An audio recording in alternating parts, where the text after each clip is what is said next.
आपने अभी तक दो क्वांटिटीज़ के बारे में पढ़ा है, दैट इज़ डिस्टेंस और डिस्प्लेसमेंट। अब आप नेक्स्ट टू क्वांटिटीज़ के बारे में पढ़ेंगे, that is speed and velocity. Speed को आप डिफाइन कर सकते हो, it is defined as the ratio of distance travelled by an object to the time taken. Distance कभी नेगेटिव नहीं हो सकता, हमेशा ज़ीरो और नेगेटिव नहीं हो सकता, हमेशा पॉजिटिव रहेगा। So speed is always positive. SI unit की अगर आप बात करते हो, डिस्टेंस का SI unit that is metre, time का SI unit that is second, तो इसका यूनिट आएगा that is metre per second. इसको आप इस तरह से भी लिख सकते हो, मीटर सेकेंड जब न्यूमरेटर में जाएगा second raise to power -1। Dimensions की बात करते हो तो डिस्टेंस का जो डायमेंशन है इट इज़ एल, टाइम का टी, तो यहाँ पर आंसर आएगा that is m0 L1 t raise to power -1। Quantity, distance और टाइम दोनों ही स्केलर क्वांटिटीज़ हैं, so speed is also scalar quantity. Velocity को आप डिफाइन कर सकते हो, velocity is defined as the ratio of displacement to time taken. SI unit बिल्कुल सेम आएगा that is metre per second. Dimensions again same, displacement का L होता है, टाइम का T, so it is m0 L1 t raise to power -1। Quantity का जिक्र करें तो डिस्प्लेसमेंट वेक्टर क्वांटिटी है, so velocity is also a vector quantity. Displacement zero, negative, positive कुछ भी हो सकता है, तो वेलोसिटी भी तीनों फॉर्म्स में आपको मिल सकती है, ज़ीरो, नेगेटिव एंड पॉजिटिव।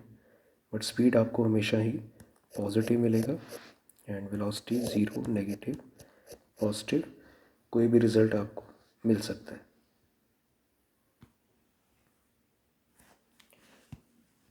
इस क्वेश्चन में आप एक सिंपल प्रॉब्लम सॉल्व कर रहे हो that is based on distance, displacement, speed and velocity. एक पर्सन मूव करके m से मूव कर रहा है और ये s पर जाता है और s से ये मूव करके वापस q पर आता है। आपने पहले तो स्पीड को पता करना है। Speed is defined as distance upon time taken. अगर आप डिस्टेंस की बात कर रहे हो, पार्टिकल ने पहले m से s डिस्टेंस कवर किया है, फिर s से q वापस आया। Distance is the actual path covered by the object. तो जो एक्चुअल पाथ उसने कवर किया है, पहले उसने ms कवर किया है, फिर उसने sq कवर किया है। इन दोनों का जो सम करोगे तो आपको टोटल डिस्टेंस मिलेगा।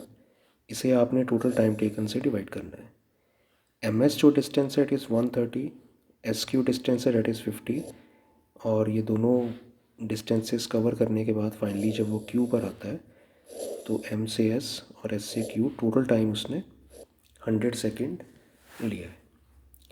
डिस्टेंस 130 + 50 करोगे तो ये 180 मीटर आएगा और नीचे that is 100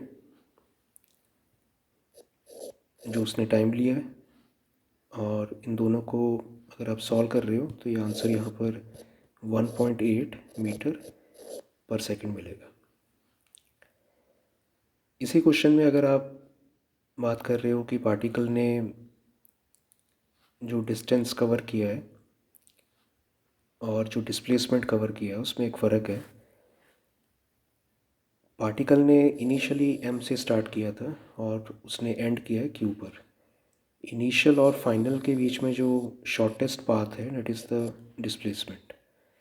so displacement is equal to M Q, और एम क्यू को आप अगर सॉल्व करते हो it is M S minus S Q. M S आपको पता है 130 है और S Q that is 50। Solve करके ये आंसर आएगा डेट इज़ 80।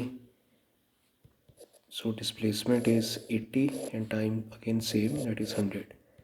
तो सॉल्व करके आपको आंसर मिलेगा 0.8 मीटर पर सेकेंड। तो स्पीड डिपेंड कर रही है डिस्टेंस के ऊपर, और डिस्टेंस एक्चुअल पाथ होता है। तो पार्टिकल जब m से s जाएगा आप उसको भी काउंट करोगे, और जब पार्टिकल एस से क्यू जाएगा तो आप उसको भी काउंट करो, ये दोनों आपने काउंट करने हैं। वेलोसिटी डिपेंड कर रही है डिस्प्लेसमेंट के ऊपर, और डिस्प्लेसमेंट का मतलब है कि इनिशियल पॉइंट और फाइनल पॉइंट के बीच में शॉर्टेस्ट डिस्टेंस कितना है। तो जो शॉर्टेस्ट डिस्टेंस है डेट इज़ एम क्यू। तो एम क्यू का मतलब है कि आपने एम एस में से एस क्यू को माइनस करना है। जब माइनस करोगे तो आपको 80 मिलेगा, time taken date is 100, solve करके 0.8 मीटर पर सेकेंड।